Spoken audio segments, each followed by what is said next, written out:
There comes a time when humanity is faced with weather disasters and global wars that are slowly destroying people. Technology emerges that people use not to save an uncertain future, but to return to a past full of bright memories. Nick goes to work where he is met by his assistant, Emily Sanders, nicknamed Watts, who informs him that a man is waiting for his army comrade.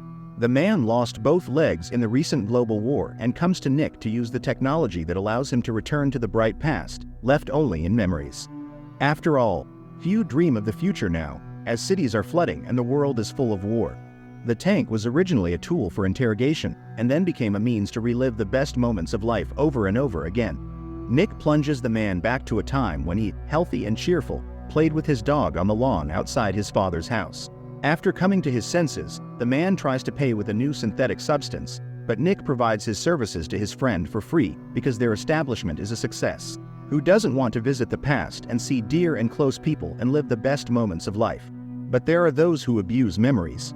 One of them is Elsa, who comes almost daily to experience a night of love with a dear person. But one day, a woman who lost her keys on her way home comes into the establishment. The woman introduces herself as May and immediately catches Nick's attention. She is plunged into memories and Nick looks at the client's day. The alarm clock rings, breakfast, and the keys May puts in her bag. She drives to work and drops her keys under her desk. A coworker wants to stop the flashback, but for some reason Nick asks to continue. He sees a woman crying before going on stage, but picks herself up and goes to the microphone. He listens to her voice mesmerized and then turns off the equipment. After she leaves, Watts discovers May's forgotten earrings and gives them to Nick. As the sun rises, flooded Miami turns into a ghost town. It is so hot during the day that people have begun to live by night. Battles near the borders ended long ago, but inside the cities there are still conflicts and increasingly frequent riots, and the police often turn to Nick for help, because with the help of his equipment can look into the moments of crime. Today's client magnate, accused of organizing the fire of one of the buildings, and his lawyers are seeking a ban on the cession of capacitance, and the prosecutor's office can do nothing, although the city is mired in arson, murder, and corruption. During the war, such tycoons bought up dry land for next to nothing and settlers had to survive. There will come a time when the ocean will take everything, but for now the flooded town could still be home. Nick arrives at the club and finds May. He gives her the earrings and asks why she was crying before the show. The woman admits that she always gets anxious before going on stage and offers to walk her out. A close relationship develops between May and Nick, but one day the woman disappears without a trace. Watts is worried about his partner, who begins to constantly delve into his memories to figure out where and how to look for May.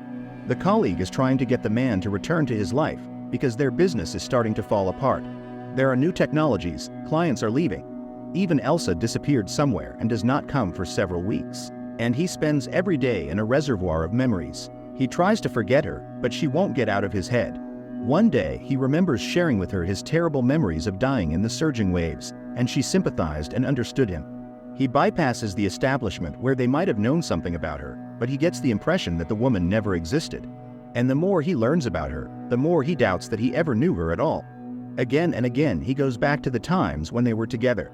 Once he noticed bruises on her arm, but she said it was due to hard work in high heels. He tells her about the war and the trenches, and only now knows what true happiness is. One day, he's pulled out of his dive by a persistent knock, but as he climbs out of the tank, there's no one at the front door. Suddenly, he sees something shiny underwater and picks up May's earring. Watts can't believe the woman lost the jewelry today. Apparently, it's been lying under the door for a long time, and now they need to get down to business, because they've been called in to question a dealer named Halls, who worked for Joe's biggest supplier. The criminal is loaded into the tank, and the observers get into the room of the bar, in the middle of which stands the chair of the main mobster of Orleans Street, Joe. Suddenly, a familiar voice is heard and Nick sees May. She is singing for Joe and he notices the woman. The events took place over 5 years ago, and despite Watt's objection, Nick asks to be shown the flashbacks next. May is introduced to Joe, and he offers her substances. May refuses, which angers Halls, but Joe offers to apologize to the woman, and Joe's friend aims a gun at him. The man apologizes, and Joe again offers May the substance, and this time she accepts. At this point, one of the cops loses patience, pushes Nick away, and asks Halls the ultimate questions. But the thug's brain shuts down, and the officers ask Nick to bring back the criminal's mind. Nick again asks to see May, and a scene ensues where the girl recalls what she used to be like. But then she tried bad substances and lost herself. Halls has no time to listen to her because Joe is waiting for him with the goods, but there is none in the safe because May cleaned out her master. The last thing Halls remembers is May hitting him over the head. Watts is stunned. Didn't Nick know his favorite girl was using substances, but he never noticed it. Now he knows where to find her. Nick drives to New Orleans, tormented by the thought that he completely didn't know the woman he loved. He arrives at John's house and is greeted with incredulity. He orders Nick to be drowned in a fishbowl until he tells the real reason for his visit. Nick confesses that he's looking for May, but this elicits laughter from the merchant. It's all because of this woman. He knows she took the substances and money from him, but what did she want with Nick? The conversation with the thug could have ended miserably if Watts hadn't come to the rescue. She quickly incapacitated Joe's gunman by shooting the mobster's favorite aquarium. Nick struggles with the dealer, and as he prepares to engage in a firefight, it turns out Watts has already dealt with everyone and mortally wounded Joe. At the wounded man's request, the woman finishes him off and the pair leave. Nick doesn't understand why May came to him. He recalls telling her about the plates on which memories were recorded, and May shared one of them. When London flooded, she swam to Miami, but she had no place to live, and she somehow fell asleep on the boat. Someone untied her, and the woman was swept out into the ocean. She would have died if she hadn't stumbled upon a lonely white house in the middle of the water. The woman who lived there helped her, and it was the best thing that ever happened to her. And for Nick, that memory was a song his grandfather sang, and he sang it for May. Nick delves into the memories again and again to figure out what May stole. Watts can't understand the obsession that he has that May went to the trouble of imitating a relationship for. Watts recalls May's last visit. At that time, the woman offered her alcohol because she wanted a relationship. She saw that she didn't like Nick's coworker and admits she had an addiction. Watts admits she worked in supply after the war. She needed to feed her daughter and went to make drones for the army. The woman then abused and once caused a fire. Her daughter was taken away by relatives and Watts curled up to alcohol, but only got out thanks to Nick. Watts had gone to the bathroom, leaving May alone in the room. She took advantage of that and broke into the vault using the access code, Nick's grandfather's tune, which means the woman has been studying it hard and has been preparing for the robbery for a long time. They look through their file cabinet and discover Elsa's memories are missing. Nick goes in search of the woman and learns from her friend that Elsa was murdered and her son has disappeared without a trace. May was with the murderer, who was the one who captured the boy. Nick is increasingly tormented by the question of who May really was, a con artist, an addict, or a murderer. Nick checks for any clues that could lead to May, and one day he is attacked by a man who, after beating him, advises him to forget about May as she did, and then calls someone with the message that Nick won't bother them anymore. Watts manages to identify the assailant, a corrupt cop from Joe's entourage. They head to the DA's office, but witness a protest on the way. The land magnate has died, and the people who were hoping for relief learn that everything is left to the rich man's wife and son, and they are not going to change their father's policies. Turns out Nick was acquainted with the tycoon's wife, and seeing her reminded him of a clue that had long plagued his subconscious. The man who was in Elsa's memories was the magnate, and Watts finds data on a policeman named Booth who worked for the magnate. Nick recognized him because the rich man's wife, Tamara, was also addressing Nick. Rich said the same words that Elsa said later. It turns out that Rich wanted to get rid of the child and hired Booth to do it, but it will be difficult to prove it. Nevertheless, Nick is determined to do it because May used him. He goes to the tycoon's palace, which, like other rich men, lived on the territory protected by a dam.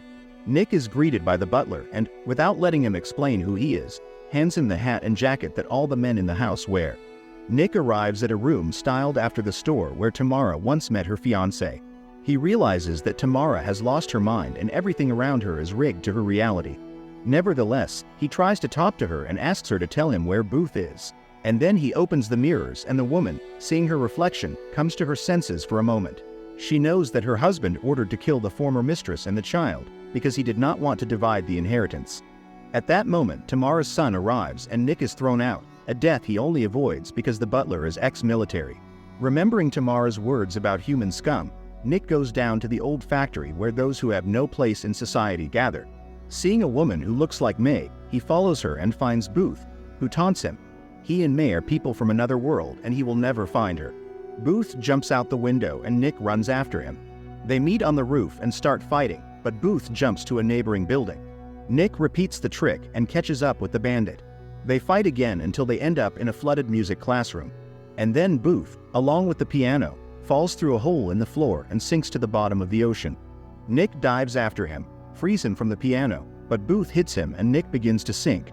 While the bandit is surfacing, Nick sees May and hears her voice, and immediately finds the strength and swims out. To capture Booth, who was not expecting it, he plunges him into the tank, wanting to know the whole truth. He sees May and Booth meet in Miami. It was then that he hired a woman to find Elsa's memories. May met his army friend, and the man told her everything he knew about Nick for substance, and even hummed his friend's favorite song. It turns out the woman knew and planned for everything. All this time, Nick was just a target. But in one flashback, he suddenly learns that May resisted Booth because she was genuinely attached to Nick. That's when the bruise on her arm appeared. And after she brought Elsa's memory tapes, Booth confessed that he intended to get rid of the woman and her son. That's when Booth killed Elsa, but an intervening May managed to intercept the boy and put him in the boat. She saved the child and escaped from the killer. May then went to Nick's house and knocked on the door, but Booth was already waiting for her and promised to kill Nick if she didn't go with him. That's when May threw the earring, hoping Nick would find it. In the next flashback, Booth tries to get May to confess where she took the baby, and she tells him about a house in the middle of the ocean. Nick realizes this is a message for him. He steps into the illusion and May confesses her love for him while kissing Booth, and then pushing the thug away, May jumps from a height. Nick takes revenge on Booth in the most brutal way possible and fries his brain with the most nightmarish memories of being burned alive. Nick goes to the tycoon's house. He realized who really killed Elsa. The rich man's son didn't want to share the inheritance, and it was him who hired Booth, and Nick has all the proof. He was the one Booth called then, and it can be confirmed. The guy tries to pay him off, but Nick says that his brother is alive, and the police have already found him in a cabin in the middle of the ocean and will soon come for the killer. The guy grabs a gun but doesn't dare to shoot and tries to kill himself, but he doesn't have the guts for that either. Nick goes to see Watts, who now works at the hospital, and confesses to Booth's murder. He gives the record with his memories of Elsa and May's murders and asks to give it to the DA's office. He regrets missing out on a lot of good things and asks Watts to find his daughter and be with her. News of the crime of the tycoon's son became the last straw that overflowed the cup of people's patience, and a rebellion broke out in the city. But Nick drifts away from it all into memories, reliving again and again the happy moments of his meetings with May. An elderly Watts and her granddaughter often come to his tank while Nick tells May stories from his life. This is where the movie ends. Write in the comments what you think of it.